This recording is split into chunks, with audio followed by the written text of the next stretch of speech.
Welcome. I'm the BINBUSTER, and I have a special guest ready for you guys today. Without further ado, here he is, one of the greatest announcers of all time, Michael Buffer.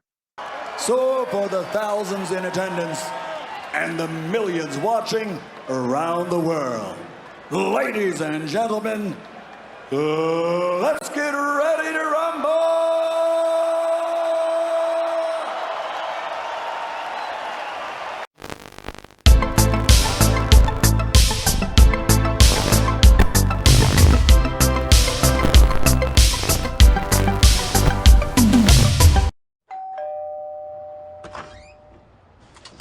Buenos nachos. Corey, I didn't know you spoke Spanish. Are you fluent?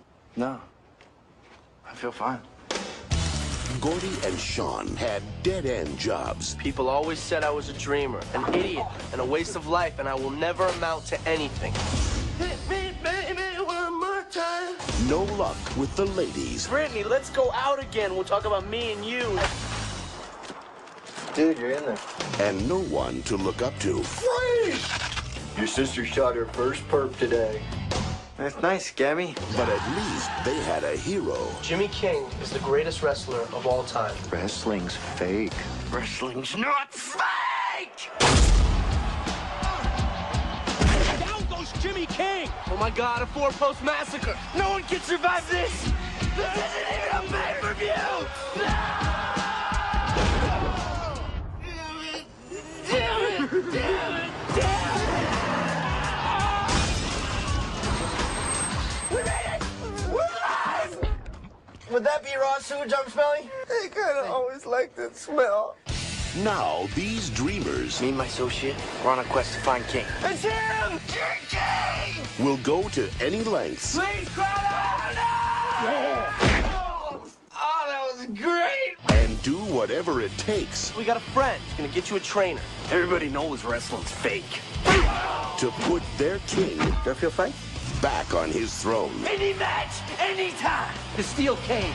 Steel cage wins. It's done. Bring it on.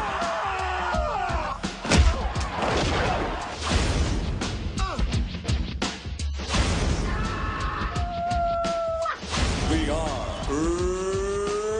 ready to rumble! You chicks rock.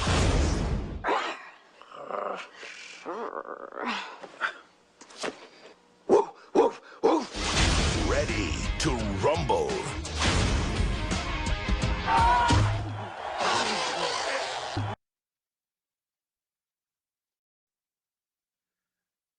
That's right. Today, we're doing Ready to Rumble, and you're like, but there's only you here.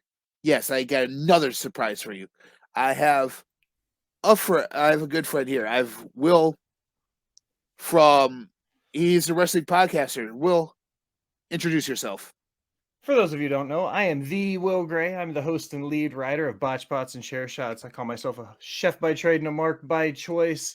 Over there at Botch Pots and Share Shots, we dabble in a little bit of wrestling history, mixed in with a little bit of modern wrestling, all dabbled in with a kind of a fresh stroke and approach to it all. We try to be as different as we can in a community. So I really appreciate the opportunity. Like I said before we went on air, I'm hyped to be able to, one, talk about a movie with you, but two, also talk about a movie that incorporates some wrestling.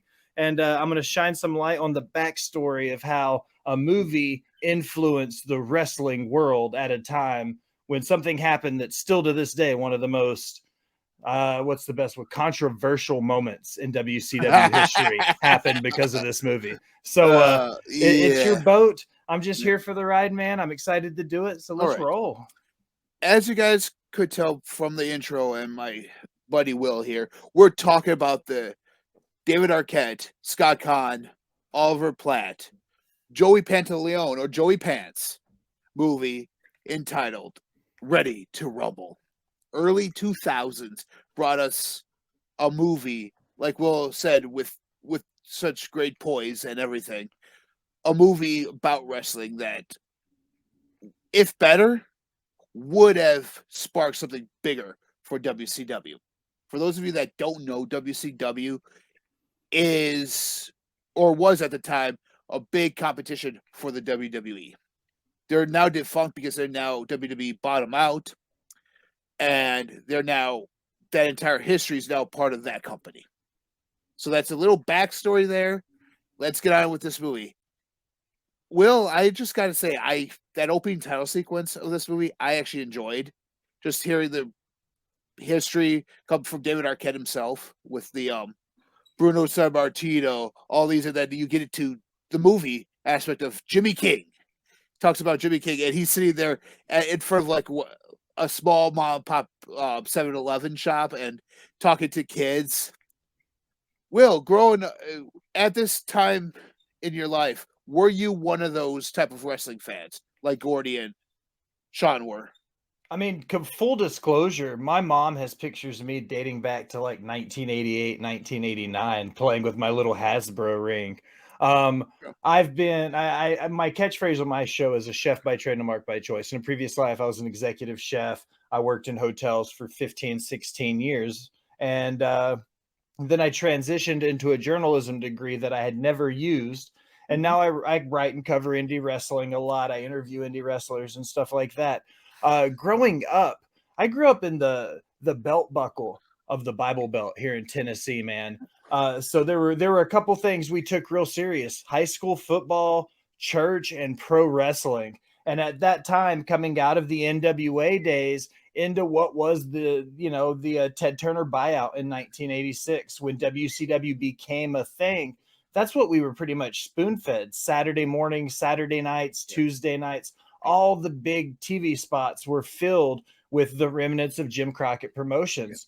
And you see that real heavily in this movie. So absolutely, I was 1,000% that kid. I would have been to the meet and greet, shaking hands, trying to get whatever I could as a kid. And I'm still that way now as a 37-year-old child.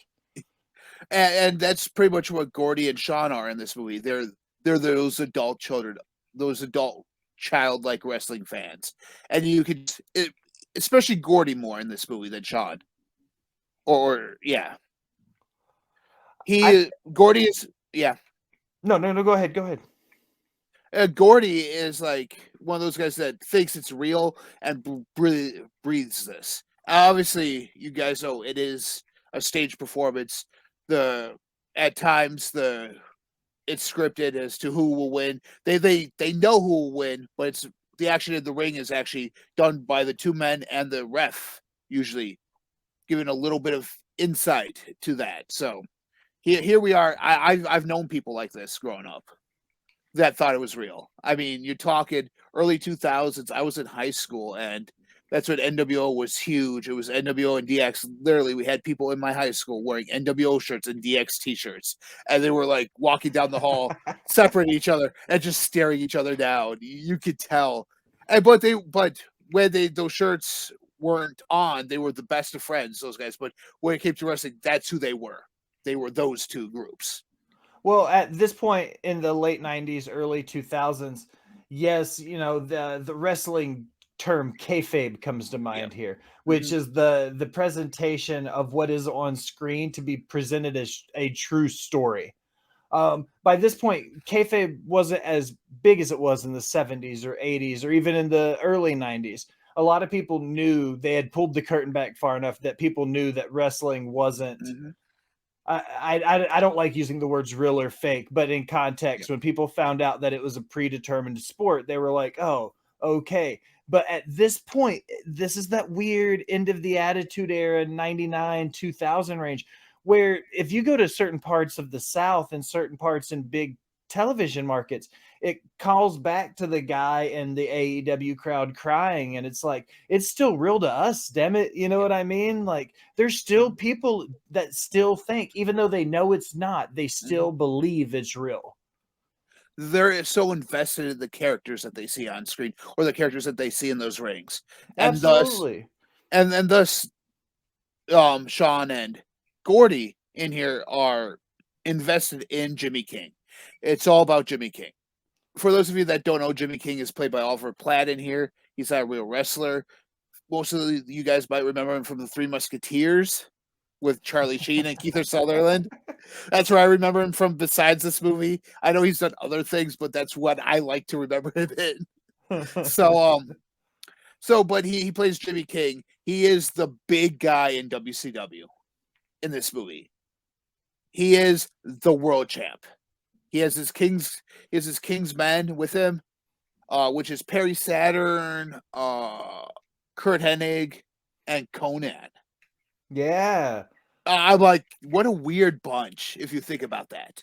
The list of wrestlers they pull through this movie as we get through it is ridiculous. It's a who's who throughout WCW, and even an uncredited John Cena. I don't want to steal your thunder from it, but doing a little bit of research for the episode, I found out John Cena appeared as an extra as an uncredited source. So late 90s, early 2000s. This is right before, he was the prototype in OVW before WWE scooped him up.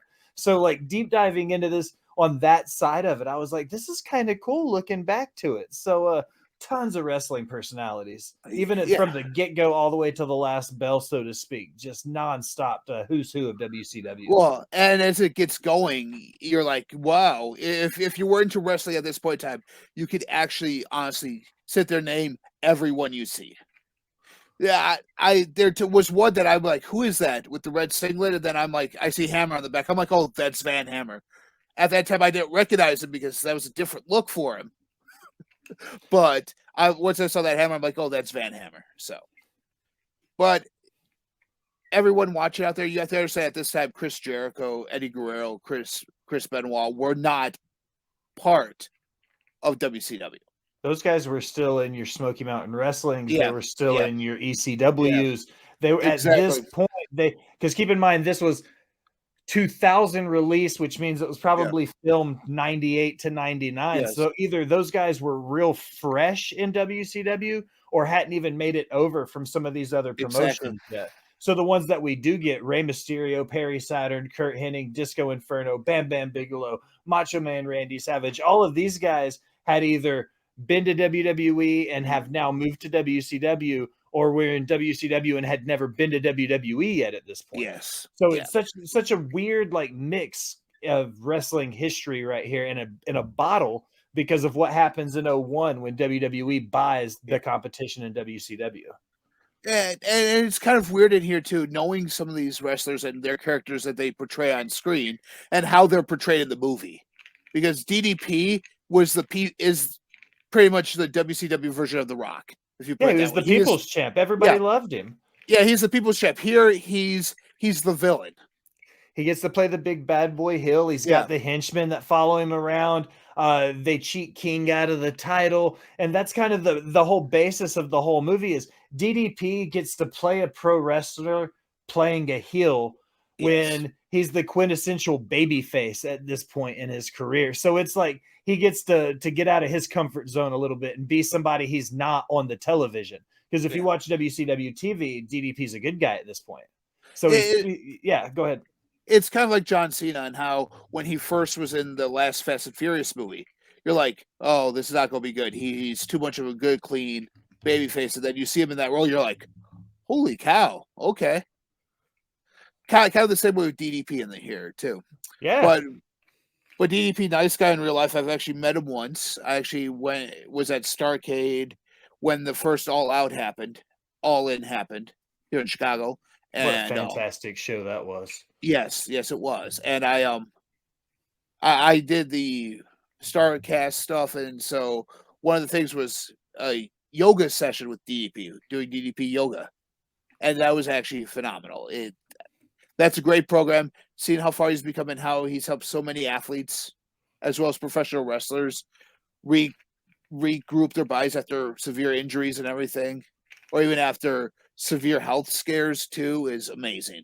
So taking that as a background for this quintessential good guy, like you said, Will, to this despicable heel who just robbed Jimmy King of the title. Could do anything he could to be the baddest bad guy just the baddest bad guy. And it was so much fun to watch seeing DDP because, like I said, knowing who he was at this point, he was just getting to be the opposite of everything he represented every Monday night on Nitro. Yes.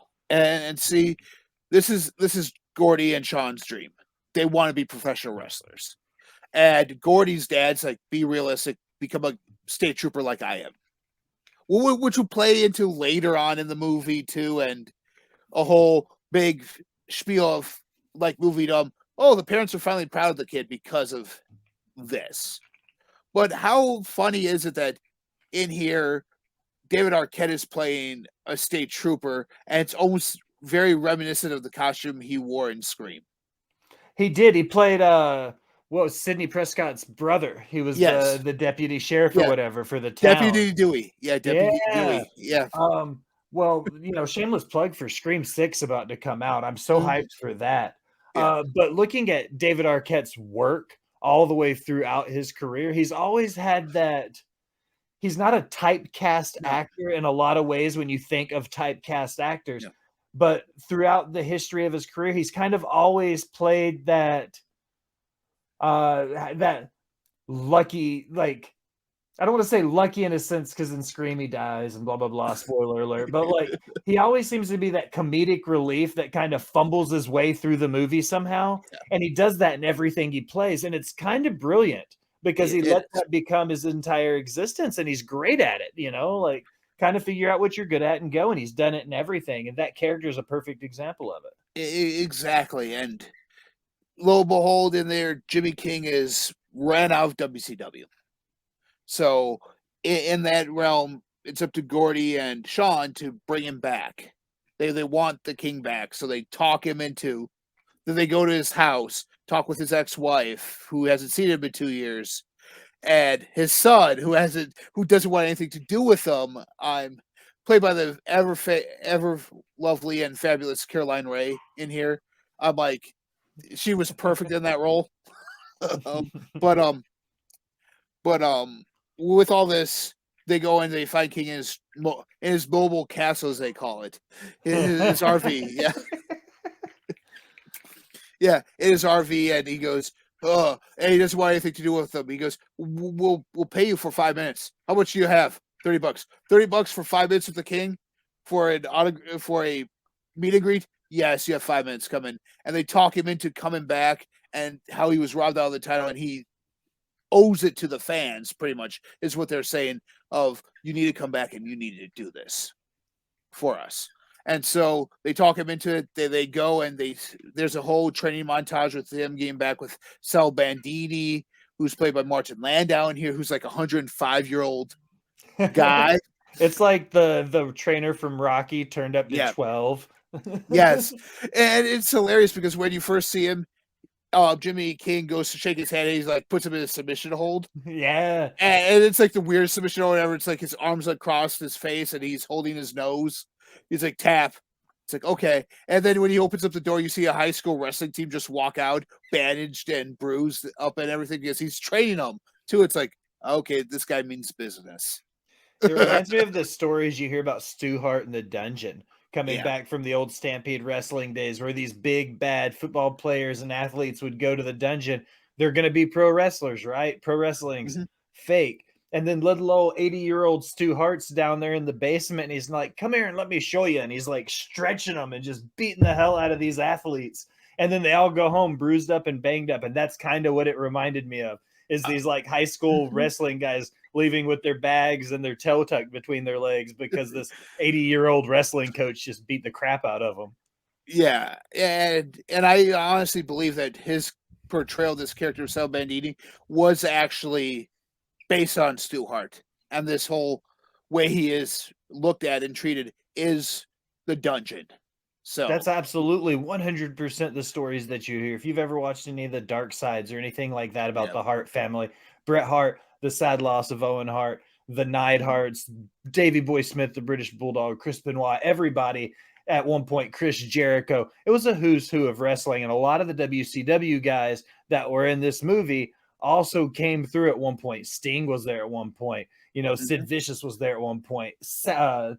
Perry Saturn was there at one point. All of these guys at one point or another, even in passing, went through the dungeon. So in the realm of getting him ready and getting him in training, Gordy's dad decides to step in and tell him, you're not doing this. You're taking the police exam. And Gordy's there. He's defeated. And here is Sean saying, we promised him that. We promised Jimmy King we would do this. And him and Jimmy go and embark on trying to find Jimmy a new entourage.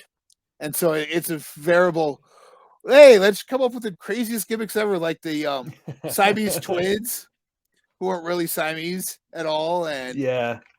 And how you had a guy who came in for an audition for Oklahoma. And it's like in all these different characters, you just see that it's like that just stops the movie, and you're just sitting there like, okay. And The presentation of like, maybe I could do this, and it's like everybody who thinks they can be a wrestler. Yeah, exactly.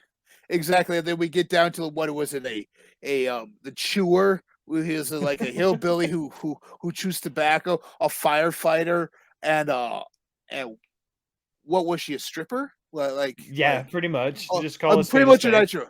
Yeah, a stripper, a nitro girl, pretty much. Yeah. So we get that, and we know that Tony Sinclair, the Eric Bischoff, the Vince Russo of this movie, is pulling all the strings, and so he's trying to pull the strings. He has Sid Vicious and Perry Saturn go after Sal Banditi, and just seeing them get beat up by this old guy is actually kind of hilarious, because believe it or not, a lot of these guys do stunt work in films as well. So, and just seeing them being able to do something like this, it's like, this is hilarious. And he's sitting, and Sinclair's sitting on the phone with someone. You tell Jimmy King of what that this doesn't mean anything because of what Saturn and Vicious have gone through. They're sitting here with bruises and bandages all on them. And during the training montage, we see Bill Goldberg. Like, honestly, besides DDP, probably one of the biggest stars at this point in time in WCW. I think his role in the movie is important because he was the former partner of, the champ, Mr. King here. And his point in WCW, you're absolutely right. Looking at Bill Goldberg in 2000, late 90s, he was that undefeated streak champ, running through everybody. The streak wasn't broken. It would have been right before this happened, because when it got into April and all the debacle happened with the title changing, and we get into the Arquette stuff, and I'm so excited to have that point when we get there. But Goldberg was the man. He ran through the U.S. heavyweight division when he got that title. He held that title, and then he dethroned Hulk Hogan to take the spray painted NWO belt back to the WCW guys. And it was this prideful. He was the slayer of all the bad things that the NWA had formed in '96 and had a stronghold on everything WCW up to that point. He was the biggest star in the world, because this was also during that time that everybody wants to forget, where Eric Bischoff and WCW were beating Vince McMahon in the ratings every week. And Bill Goldberg, DDP, a lot of these guys were the faces of World Championship Wrestling. And now they were in a big time movie over WWF guys, over the people like, your Stone Colds and your Rocks, because these guys were just at the forefront of becoming those characters. Your Perry Saturns, your Bill Goldbergs, your Stings, all of these guys had already been built up and were established stars. So when the studio went to WCW over WWE, it kind of tells you where they were at in the pecking order of the wrestling world at that point. Yeah. And not only that, but when you think about their stars at the time in WCW, Hogan is missing from this movie. A guy who's had previous movie experience. You're like, oh, let's sell this movie. You could have done Hogan, but honestly, I'm glad they didn't, because you would have seen Hogan on the cover with Arquette and Caan instead of just seeing them in that headlock with the mysterious wrestler there. But beyond that, I mean, it would have been the Hogan show there.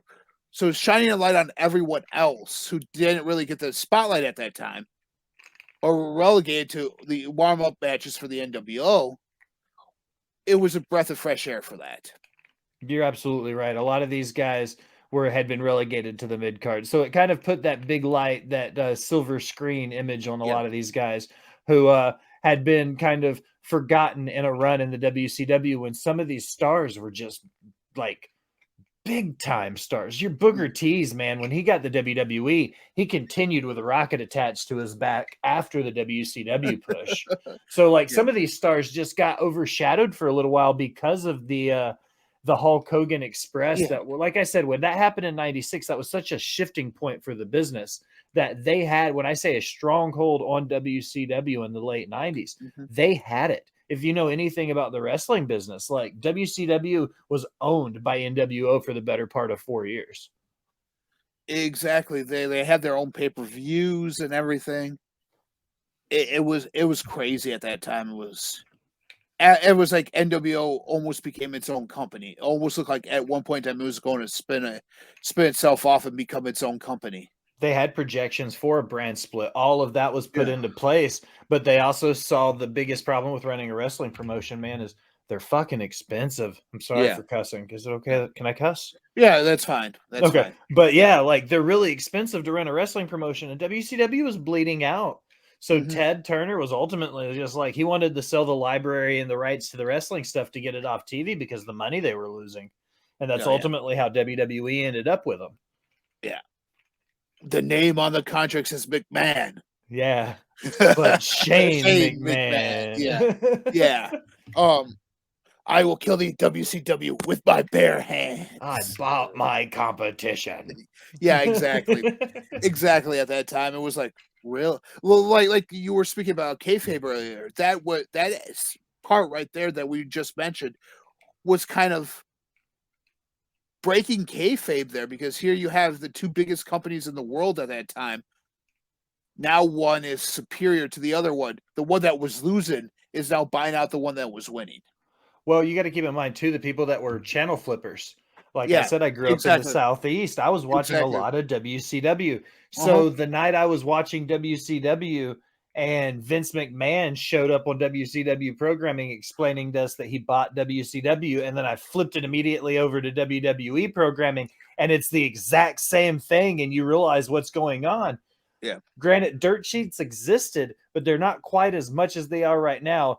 Dirt sheets in the wrestling world are kind of the underground journalists that give you the dirty tidbits inside the wrestling world. So like we wouldn't have known, it wouldn't have been as easy for people to know in 2000 that WWE had bought the company. It wouldn't have been, because neither company was publicly traded. So it would have been harder for us to figure it out. So when this change happened and Vince showed up on both stations, it was like, holy crap, man, this is big.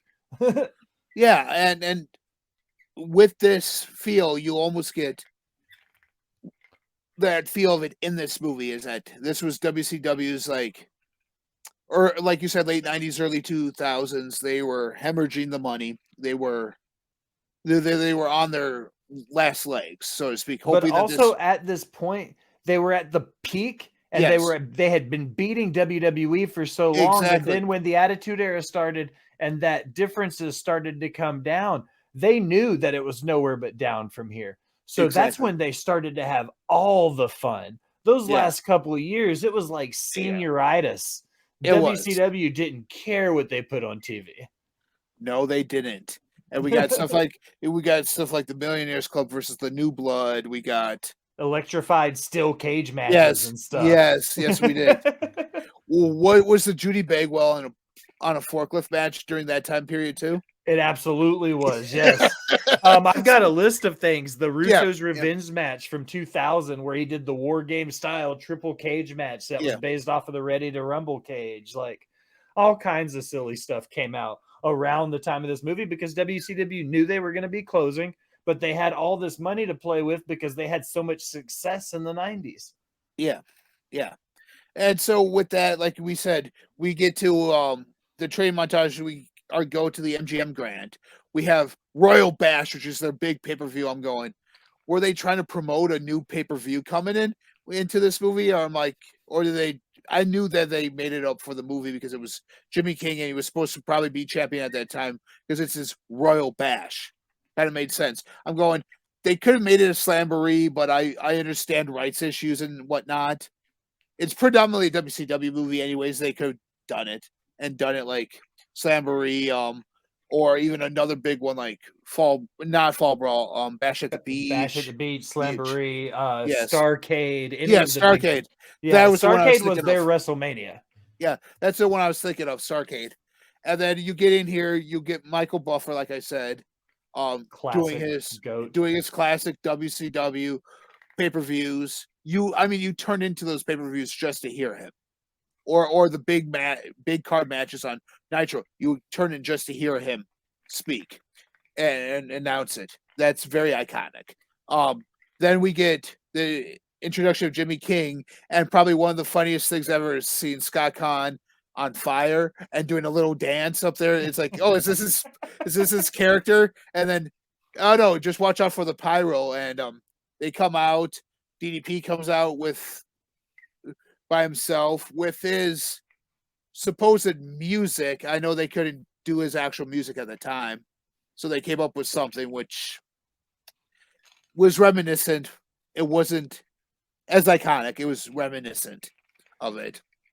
It was like they phoned it in because they wanted to give you that. It's like when Pat McAfee comes out, WWE can't use the rights to Seven Nation Army, so they composed something that sounds like Seven Nation Army. That's what they did here. It sounded an awful lot like DDP's music, but if they made it in a minor key, because he's a bad guy now. Yes, exactly.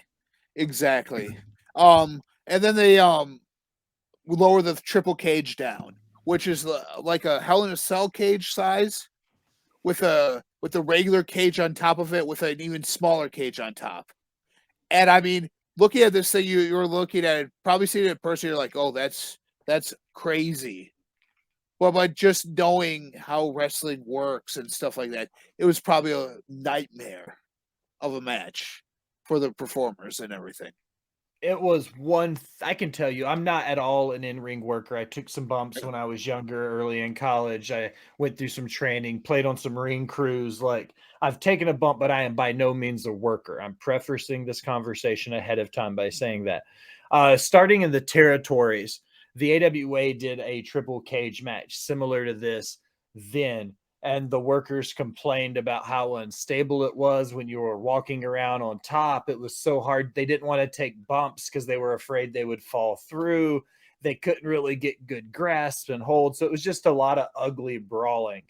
And during this time in 2000, you heard a lot of the same stuff when WCW tried to recreate some of these cage matches.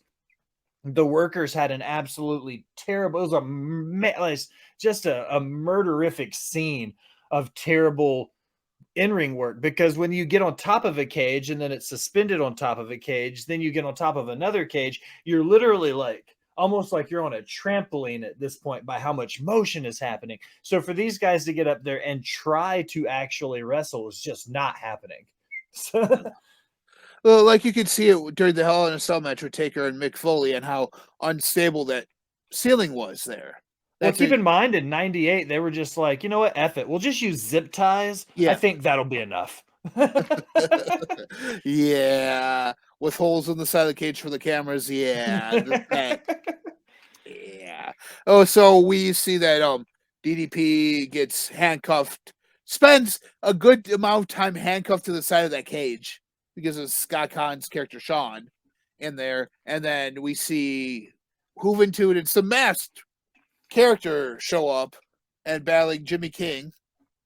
And turns out throughout this whole process, it's Jimmy King's son. And with that, we get DDP's goons coming out. So we get Bam Bam Bigelow, we get Sid Vicious, Van Hammer, like I said, and Jimmy King's just laying it waste to him with a let's say a helicopter ladder. Places it on his head, it just starts kind of spins it around him, kind of something you would see in that is available to play in the WWE video games. You can it almost looks like a comedic act. Yes. Like you would be like, okay, now put the ladder on your head and spin around real fast. Like that's literally what production said to him, because he just stood there and just spun in a helicopter circle. And you're like, this is the kind of stuff they would do if they were like, it is that exactly what this is. If they were a movie pretending to be pro wrestling. Exactly. And then we get the action on top of the cage, on top of the first cage with him and DDP. And like you said, you can see how unstable it is, especially when they start doing the rope ladder up to the third cage. You can kind of tell even DDP's a little hesitant in climbing it, but he has to be the bad guy and has to show like, oh yeah, I'm strong enough with this. And with that, well, Gordy shows up, like Goldberg shows up with Billy Kidman and Booker T. So those are your quote unquote army that Jimmy King has to combat DDP's group. 3 guys. I mean, granted, it's Booker T, it's Goldberg at that time, and it's probably Billy Kidman at that time, which is like, okay, I understand you wanted to showcase the cruiserweights a little bit more in this movie. I understand Kidman, but it's like, yeah, but then it's all of a sudden all hope's lost. Mike Today and Tony Schiavone are into this match. They're into it. You can tell that these guys are like just announcing like you would any other wrestling match, and they're into it. And all of a sudden, Gordy shows up with a motorcycle, and he's flying through the ramp, and it's right into the cage because Jimmy King's guys can't get in there. So he breaks down the cage. He wipes out in the ring. The motorcycle hits Jimmy King's son. I'm shocked he didn't hit anyone else. And Gordy's now a professional wrestler. And then we cut to his dad in the cop shop where he works, and the guys are like, well, shut that off. My son almost gave that up for this career. He goes, your son is making a career with this. And his dad's looking at it intently, and he sees how Gordy's dressed, and he's actually starting to get into it. He realizes that this is Gordy's passion, not becoming a cop like his father, his mother, and his sister are. So I like the build here because in a wrestling story, so to speak, one, the fantasy booking of having every bad guy in the locker room versus every good guy in a locker room in this big, massive cage match is every wrestling fan's wet dream.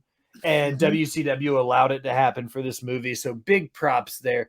Because like a lot of people don't realize how hard it is to get this many personalities into one spot in one time, and then to do it in one take. Because a lot of times the bumps can't be recreated the exact same way. So you can't piece it together like you would do a normal like shoot in a movie or anything like that, because that's not how wrestling works. So they had to get huge chunks of it shot in one take that they could, and then piece it together that way. Because in a movie you could go, okay, just one line, and then you stop there and then you cut that in. With wrestling, you can't just do a clothesline. Yeah. Because the whole piece is strung together and is a series of moves. So it's such a weird thing to film in a cinematic way for wrestling. But they did a good job about it. But it's like I said, it's everybody's biggest dream to have this whole thing. And then the tie-in and the love interest with Sasha and all of that. Like, exactly. They took so many elements and put it into just a slapstick comedy that didn't get great reviews, but almost has a cult following now. It does. It does. Especially with the diehard wrestling fans, Will. Yeah. Or even those guys who like you said, David Arquette's goofiness, his all shucks attitude, type of characters. Well, like you like those type of characters, you're gonna love this movie and stuff like that. And then we like you said, Bill Goldberg just says there, you could do this, King, as things are going around in the ring. He's just standing there looking up. I'm like going, I'm like, that would never happen. But DDP's on top of the cage. I mean, how close that belt is, I'm shocked he just doesn't grab it right then and there. But even in the wrestling that we watch every Monday night, it's like that. They'll get to the top of the ladder, and you're like, dude, just effing grab it. Like, you're right there, and he like waits for the guy to come dump him off the top of it, and you're like counting on your clock, like waiting on it to happen. and like you said with the zip ties, we get a great scene of DDP falling through these cages. Although when it's cut together, it looks like he's falling through like 4 or 6 different cages. Because they take it from the top one and they do it. It's just like layer by layer. Yes. Yeah. Instead of showing it 3 times, it's like, oh, he's falling through like 6 different layers. It's just the way it was cut was kind of choppy in that aspect. But he's down and out on the bottom of the ring. And trust me, any falls in a ring that's made from, what is it, steel and plywood At with a this point, yeah, little when bit you of go, matting. yeah, when you're in the cages, it's ultimately a chain link fence in the early Yeah. 2000s. They hadn't Yeah. made any big major changes to them yet. And the ring, even now in 2023, a wrestling ring is, 1 inch thick boards that are 20 feet long and 2 feet wide. And Yeah. there's 10 of them. You know what I mean? And they go Yeah. down, and then they put a pad down, then they put a canvas down, a pad, and another Yeah. canvas, and they hold it down tight. Like 100 years after the sport originated, that's ultimately still how rings are put up.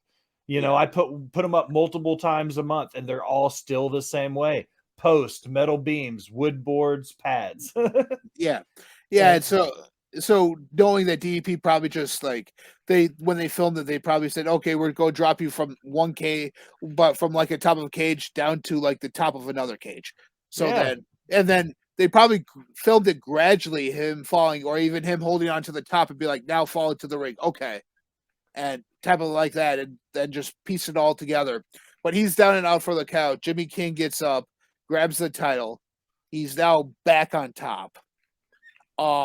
Comes down. Mean Gene's there.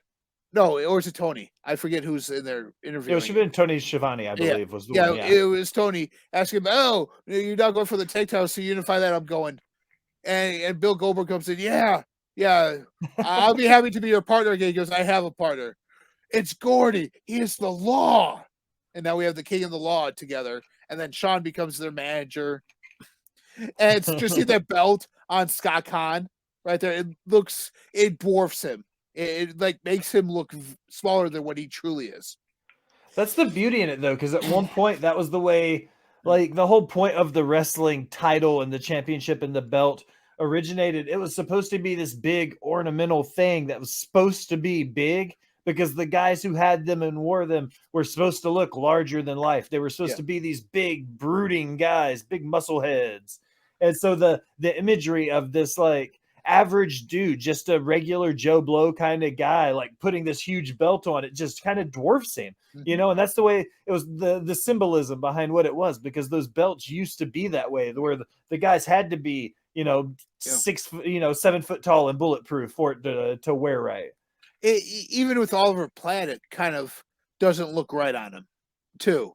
Well, There's so many guys on the roster Yeah. today that they don't look right on. That's why No. nobody wears it like a belt anymore. No, yeah. But Well, don't get me started on that. but like I'm saying, Oliver Platt is a bigger guy, though. Yeah. And it just doesn't look good on him either when he wears it that way because of that. And so we're there. The movie's done. We get bloopers during the outtake, during the credit scene, and lo and behold, it looks like when DDP's being put to the back, he kind of looks back at the ring. You kind of get a hint that there could have been a sequel to this. And yeah, because of his look back, you kind of get that hint that there might have been a sequel coming. But this movie was it bombed so bad at the box office because it was pretty much wrestling fans who were coming to see it. And so it catered to that small demographic. And so that's why it didn't do well like in the theaters. But like you said, because of the release on VHS and DVD, it's become a cult classic. I'm gonna jump into the David Arquette side of it now, kind of tie in what was happening now that we've kind of worked our way through the movie a little bit, kind of tie in what was happening on WCW on their TV program while the movie was happening. So David Arquette filmed Ready to Rumble. They started promoting it because of all the WCW talent happened. Going into Slamboree in the year 2000, David Arquette had gone on TV, and there's a writer in WCW history, WWE history. He's infamous for being a part of some of the biggest moments in the history. He was there for the curtain call. He was there for the Montreal screw job. He was there for the finger poke of doom. He was there for this match. And that is Vince Russo. And what Vince Russo did as a ploy to get eyes on the product and butts in the seats, he wrote in a storyline for David Arquette, the star of the movie coming out, to win the actual World Championship Wrestling heavyweight title, the 10 pounds of gold the same belt that Harley Race won, the same belt that Ric Flair and Hulk Hogan wore, the historic NWA World's Heavyweight title that is now in WCW. Vince Russo wrote that belt onto David Arquette. It is still to this day, 23 years later, 24 years later, heralded as being one of the most like notorious moments in wrestling history, because Arquette at that point wasn't a wrestler. It was like it exposed the business, as some of the old guys like to say, because they were like, it made it look like a work. It made it look like a job. Nobody took it seriously, because there's no way David Arquette could beat your Diamond Dallas Pages and your Goldbergs and your Hollywood Hogans and your Jeff Jarrett's. So we get to Slamboree. Ultimately, like I said, this title reign was written in to correspond with the actual release of the movie. So that way, when the movie came out a few weeks later, you get to the pay-per-view, David Arquette has the title from the release through the pay-per-view. It's only a couple weeks, like 2 episodes of Nitro and a pay-per-view. Like, it's a very short amount of time. DDP from the movie, David Arquette from the movie, Jeff Jarrett from the movie, all involved in the real storyline on WCW. And they top it off with a triple cage match from the movie, but in real life. So they tied in an entire storyline on WCW TV based and written off of what David Arquette and these guys did in this movie in a fictional world. And it absolutely bombed with the fans. The fans hated David Arquette as champion. They hated everything WCW did for this. And a lot of people say this was the beginning of the end for them, because after this was all the tomfoolery that happened. Yeah. Exactly. I remember seeing. Thanks for coming to my TED Talk. Sorry. Yeah. It's fine. I remember seeing the way David Arquette won it. I'm going, what? Really? Well, like nowadays you see like Pat McAfee, you see Logan Paul, you see all these celebrities at WrestleMania doing something. Yeah. But that's because of this situation with Vince Russo and David Arquette, in my opinion. Because you had celebrities like Mr. T with Hulk Hogan at WrestleMania. They would not really Cyndi do anything. Lauper. Yeah, Cyndi Cyndi Lauper. Lauper. There were tons of stars from the culture, like the outside culture of professional wrestling breaking in. But the David Arquette and Mike Tyson things with WWF at the time and WCW kind of changed the celebrity view of this. For sure. Yeah, Mike Tyson's a boxer. Yes, he could literally lay all these guys out. And he is here working with them. Like, what was it last year? 2 years ago, we had Johnny Knoxville. Yeah. And with Pat McAfee's been in a match. Logan Paul is set to be in this year's WrestleMania and has had a couple great matches himself. He's wrestling one of the biggest stars in this generation of pro wrestling across any company. And he's had, I think his total matches is 3 right now. Yeah. Yep. He may have had 4. He may have had a dark match or a house show that I don't know, but he's had 3 matches, one of which was for the world championship. And it almost makes people who like pro wrestling mad because of how good Logan Paul is. This would be like Logan Paul winning the world title on his second show, though. That's what David Arquette did. He won. He showed up and then won the world title. At least Logan Paul's established that he can at least work a match. Yeah, and I mean, you actually got to see with the whole David Arquette thing too. His family there just worrying about him every match, because I think at the time him and Courtney Cox were still married at this point in time. Correct. And you actually got her on there, which is great cross promotion because Friends is the biggest show on television at that time. So here you are, and they're the couple from Scream. Okay, so there you go, and just seeing her face and her reaction, she's like, whoa, you shouldn't do this. And then there was a documentary that came out, what was it, last year? With David Arquette. You can't kill David Arquette. That was my next notes on my topic, man. Just like you're reading my mind. Exactly. And it talking about how because of that title match in WCW, his love for professional wrestling grew, and he wanted one more match to prove that it wasn't just a fluke, and he just didn't do it because of his celebrity Oh, status. my God, did he bite off more than he could chew with that, though? Yeah. Yes.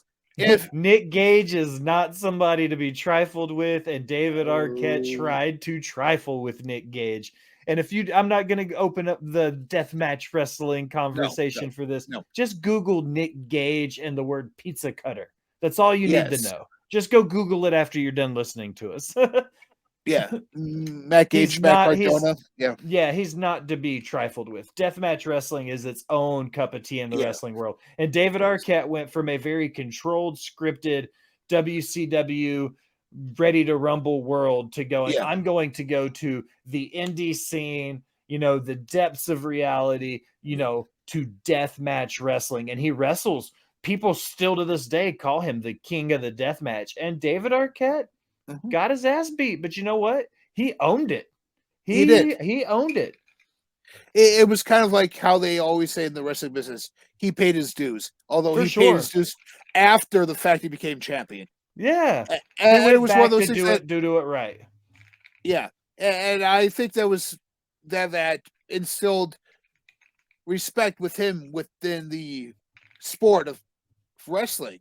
Because here's a guy who goes, yeah, I'm just a celebrity. I won the title belt. Yeah, that's it. But here he is coming back years later and be like, I just want to do this right. I want to end it on my terms and not have that be the stigma of what it was.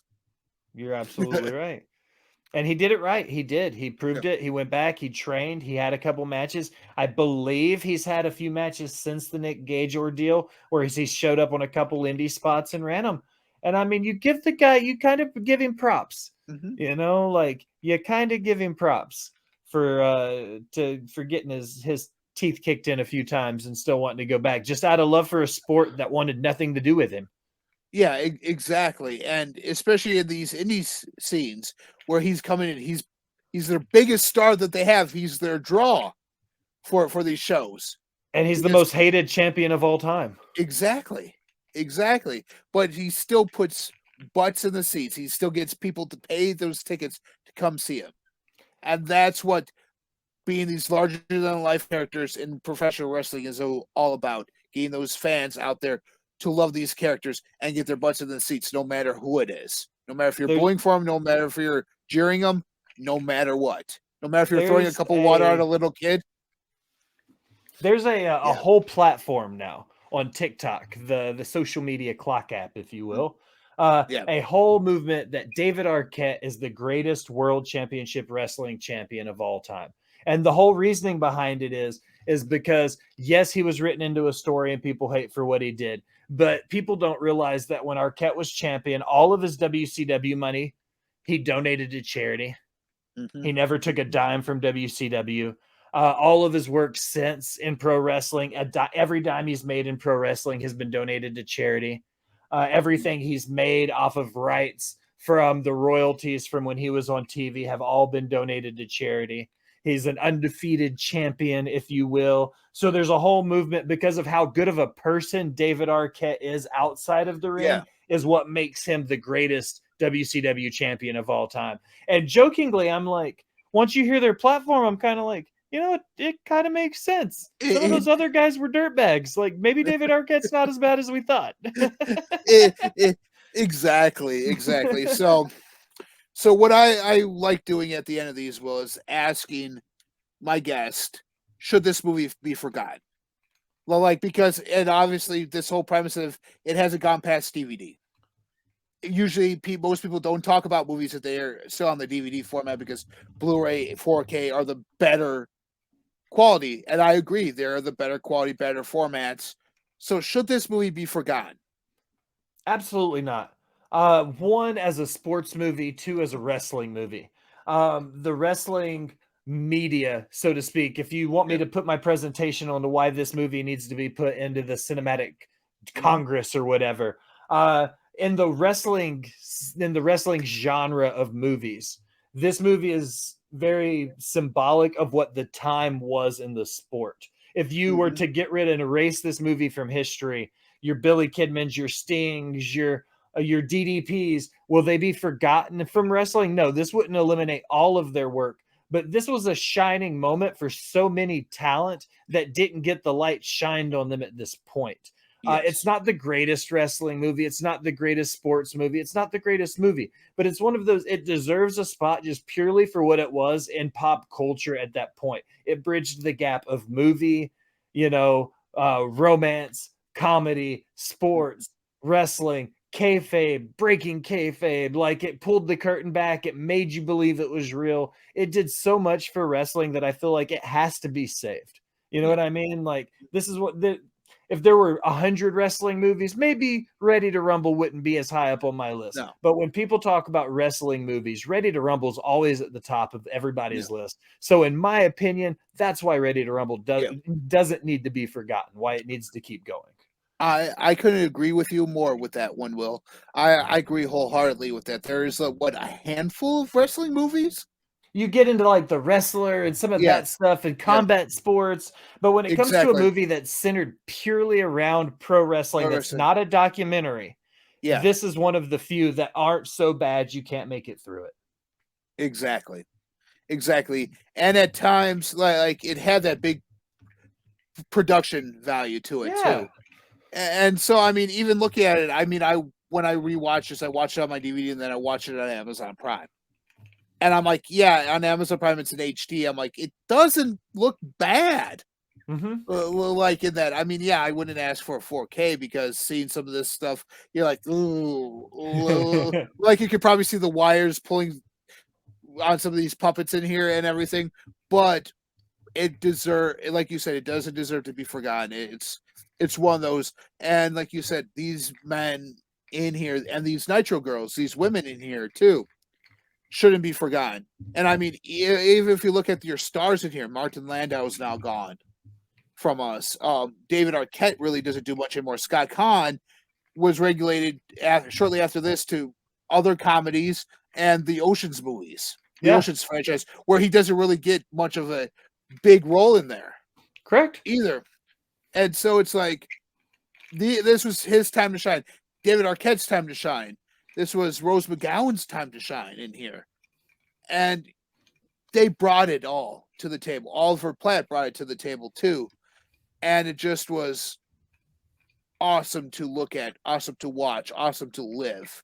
And like I said, at that time I was a wrestling fan. Like now I'm more casual than I am anything else. So it's like, but that's what this movie was made for. It was made to appeal to a casual wrestling fan, but somebody who wanted to watch it was made for people who liked comedy that didn't have to be a wrestling fan. But even the casual wrestling fans were like, I want to go see this movie because it's a wrestling movie.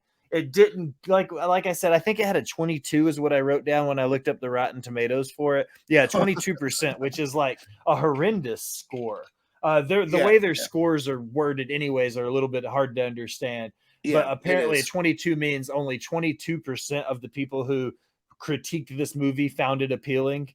But I was like, I still feel like when I say cult classic, this is one of those true examples of that like cornerstone and shift. I also thought when you were talking about seeing like the poles and like the wires and stuff, it goes back to like when you're emulating video games.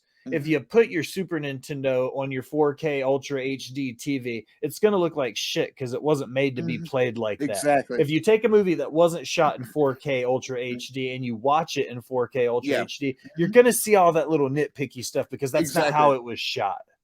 You know? And even doing a remastering of this, I'm like, I would love to see at least a 2K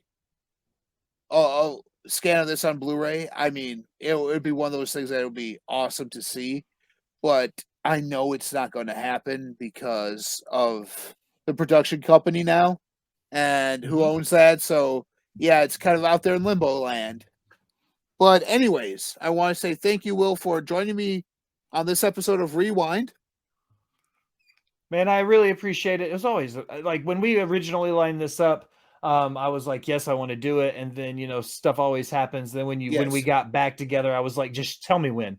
Just tell me a day and I'll make it happen. Even tonight, I was like, hey, I've got a couple things going on. I might come sliding into home like right at 7:30, but like we're gonna knock it out tonight. And I was only like, I say Will Gray time because I'm like a wizard. I'm like Gandalf. I never show up. I'm never early or on time. I show up exactly when I need to. Yep. And so we call it Will Gray time on Botch Spots and Chair Shots.